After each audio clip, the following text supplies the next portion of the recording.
Place the bacon slices in the pan.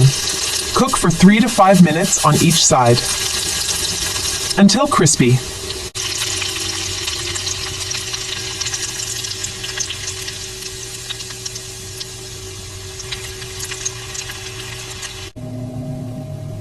If needed, add a little butter or oil to the pan.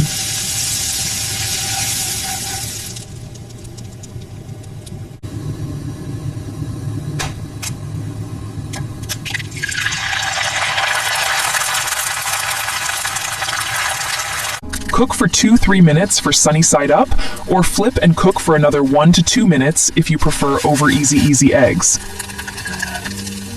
Now, let's lift this perfect mini egg. Serve it with that delicious crispy bacon